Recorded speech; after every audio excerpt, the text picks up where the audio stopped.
Welcome to an episode of What's on a Wizard's Bookshelf. I got this one today, Against Empathy by Paul Bloom. He's actually a professor at the University of Toronto. I actually picked up this book in South Korea randomly in a bookstore that just had it there. I was like, Against Empathy? That's interesting. Kind of provocative, isn't it? Well, let's talk about empathy for a second. What is empathy? Empathy is that ability to feel someone's emotions, right? You could think it's a pretty important skill to be able to understand how someone is feeling, what they're thinking, for us to be able to connect with other people, get where they're coming from, see the world from their perspective. And often we use the quote, live a day in another man's shoes.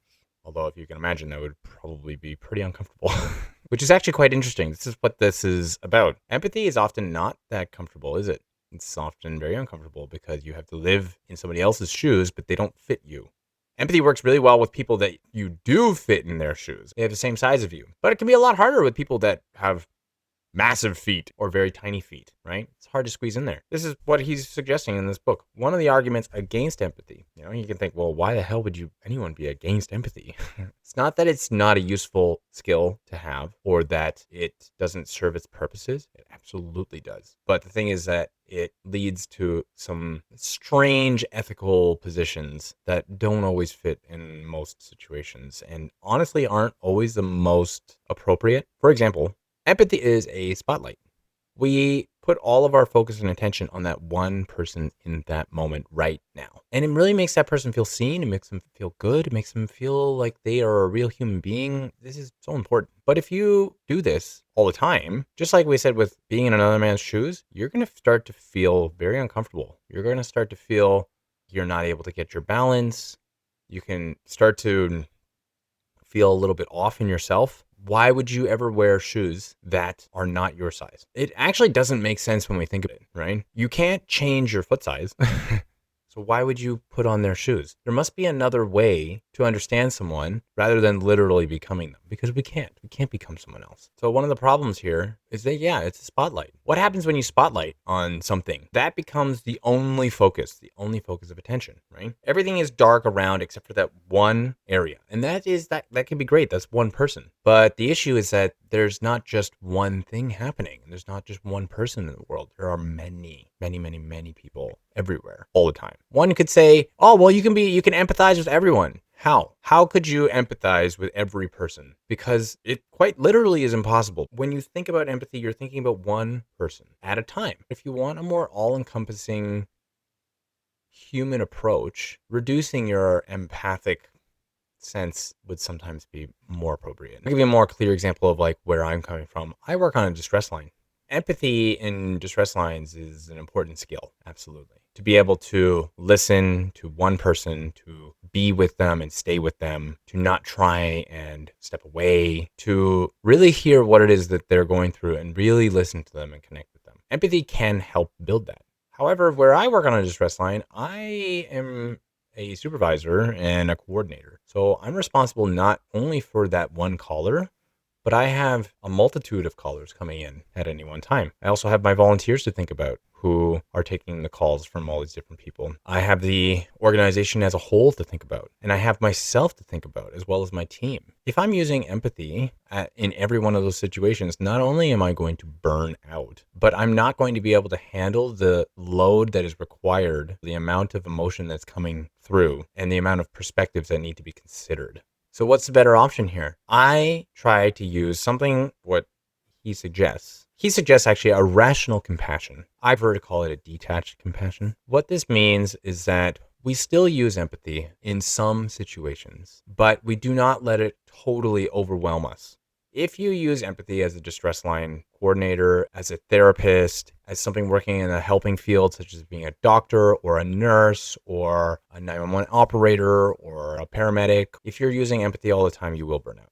You're going to be walking in other people's shoes all the time, and you're never going to find your own balance. You're going to be wobbling all over the place. Your feet are going to hurt. It's going to be exhausting, and it's going to affect your whole body. What if we used our own shoes, but we're able to stand with someone? So we don't have to become them. We can see this is an individual. This is a person, and their experience is their experience. And I am now with them in this experience. We are in this together. I'm also having a human experience and I'm listening and I'm standing with this person. And that this person is the one I'm with right now. But there are many. There are many other human beings all around me all the time, and many other factors, many other things happening. And I just happen to be standing with this one right now. And when this moment is over, they will go on their way and I will go on mine. And we will then take the perspectives from each other and move out into the world and hopefully learn something from each other and learn how to move with others. I'm not taking their shoes with me. If I have to I've been walking in their shoes for so long, my feet are hurting so bad. My whole body hurts. It's too much for me. So we do a rational compassion or a detached compassion. And that detachment is recognizing this person is not you. You are not this person. I know you want to be.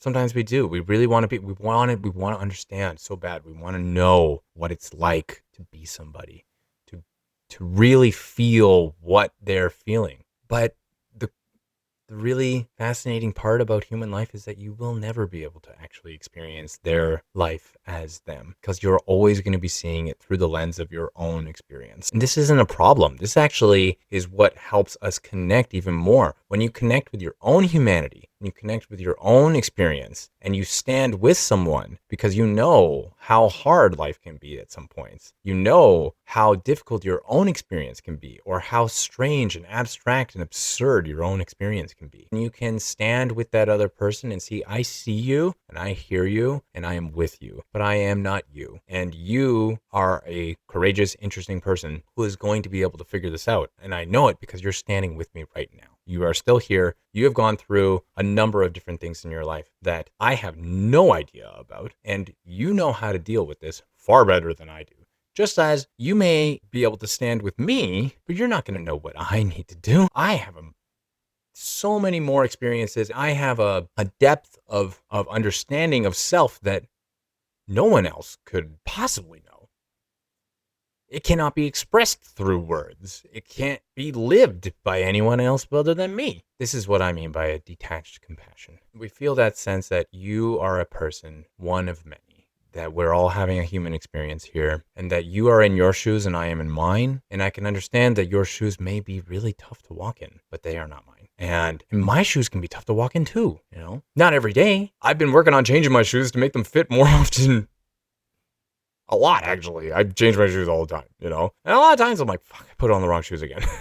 Anyway, I want to close this out and just say it's not a problem to be empathetic. It's actually a really beautiful skill to do your best to feel what someone is feeling. Just creating or building on a system that suggests that, is it sustainable? Is it going to be able to help you connect with more people? Is it going to help you arrive at a perspective that lets you understand others better, not just one person? Is it going to help you understand yourself better? Yes, it can in some cases, and not in every case. And that's basically what this book was about. It was empathy is a spotlight, but that spotlight needs to be broadened out. So we light up the whole area so we can see more. Anyway, that's what I have for you today from Against Empathy. We may return to this topic again because it's actually a fascinating book. I really do recommend people pick it up. He goes into a lot of different arguments for why this is detrimental on a political level, on a policy level,